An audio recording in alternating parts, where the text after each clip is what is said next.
Hey guys, it's Jim Golden with Rosenwald Realty and Golden's Real Estate Action Team right here on Shore Drive. I'm super excited to bring to you the first in a series that we're doing with community leaders, business owners, and restaurateurs right here on Shore Drive called Shore Drive Eats and Meets. This week I had the opportunity to sit down with Jack Nash and Nick Talley at the Lynnhaven Coffee Company, right there in the old Belo building. You know the one, home of the Shore Drive Farm Market. It was super exciting to hear what they had to say about where they get their coffee, the way they serve it, and just what community means to them. I want to introduce Mr. Nick Talley. And Nick, and this is Jackson Nash, the principal here at Lynnhaven Coffee Company. And these guys have been serving up some really famous, locally famous roasts here on the Shore Drive corridor. We're going on 2 years? 2.5? Almost 3. It'll be 3 in February. It'll be 3 in February. Yeah. Yes, it will be. And I remember that as one shop opened, as one shop closed, another one opened. And so Don Edwards and Jackson and a couple guys landed here and brought us to the Lynnhaven Coffee Company. And I thought this would be, because it's one of my favorite spots where you can find me regularly, that this would be a great spot to start out this story of Shore Drive Eats and Meets and talk about our business owners and our community leaders and our favorite restaurateurs. So Nick is the front end manager here. He's the guy that makes sure that the coffee's ready and the menu's prepared, and that the servers are educated and ready to put up good stuff, and that it just makes it happen. Yeah. It's interesting how I ended up here, and I think it goes back to that community aspect. Before, a long time ago, just a few years ago, there was a Starbucks on that corner, and they owned this neighborhood, they owned this street. That's where everybody got their coffee, and there was really no space for anybody else on the street. And I found an appreciation for that place because my mom went there for years, 5, 6, 7 years. And over a period of time, they got to know our names, they got to know her name, me, they got to see me grow up. Amber, I remember Amber. And Sebastian, he used to work there, he's a regular here now. Yep, and Nico comes in, yep. And it was devastating, even if it was a Starbucks, it was devastating to see them close because it just felt like that anchor had been lost in that neighborhood. Oh yeah. So when I came back from school, I went to Radford University for a few years, and when I came back, and I heard that there was a local coffee shop that had opened up from my mom, I was all kinds of excited. I wish I could have been there in the beginning, back when they began and founded the shop, but I was able to come in here because my mom had developed a rapport with one of the other owners, Donnie, and she was able to get me a job here, and I needed somewhere in my neighborhood, and I love this neighborhood, and it just kind of worked out that I happened to. And you live right around the corner. Live and grew up right around the corner. Yeah, live and grew up just a couple blocks downwards. Perfect. Moved all around the country, but every time, got to come back here. So how long have you been here at this shop? I've been at this shop for over 1.5 years now. About 1.5 years. Gotcha.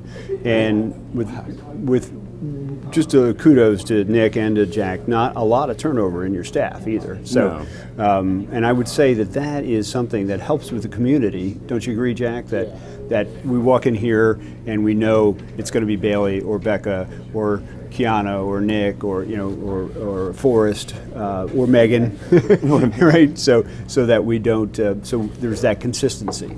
Yeah, we try to keep it tight in here so we don't get a bunch of switching out shifts, and just keep it steady and quality. Nice and steady. Yeah.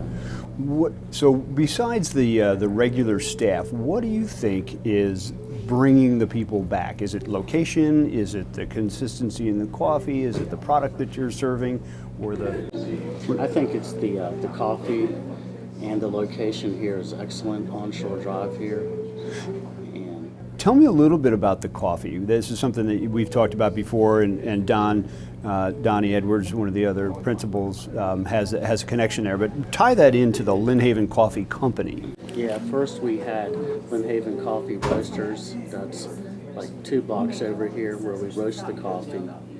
And we started there over 4 years ago. And then we had some partners that brought it into here for the coffee shop. Okay. So different varieties of coffee, Ethiopian, Colombian, Peruvian. coming from, obviously coming from those countries, but how does it get to Lynn Haven Coffee Company? How does it get in here? How does it get in my cup? Well, we get the coffee from the supply up in New York. Okay. And we get it shipped down here, whole bean green, and we have a roaster. We do small batch roasting at the shop there with our different profiles for different coffees, medium, dark, light, and then bring it over here bagged. So I have a little insight to this, and so I find this very intriguing, and I think that may be another episode. Maybe episode 7 of ShoreDriveEats and Meats. We venture up literally 2 blocks away to the West Great Neck location where this machine, this chitty chitty bang bang machine in a back room. They dump green coffee beans into this thing, and out comes these delicious smelling, tasting coffee beans. And that's what I love about having Jack here to help us. Like, keep in mind, this man was doing contracting before, but yet he's still able to take like his skills and what he does and like help grow like a place like this. Like if we go to the roast shop one day, I'd love for you all to see it. You would see him like set up like personally a system for like getting exhaust shaft out into this into the neighborhood, like the whole roasting system. Like he set that up, and he does most of the stuff in this shop too. So it's just so I think it's a big plus to the product that we get in my cup. What am I drinking? You are drinking our Santa Barbara Estates Colombian Medium Roast. You got that right. Yeah. So have you seen the effect of being the locally owned local coffee shop, not the chain across the street or even down the street? What do you hear from the community about that? It's kind of funny. It's either I hear, man, I love that you guys are here and I love this place, or it's someone walking in for the first time like, whoa, I had no idea this place was here. Right.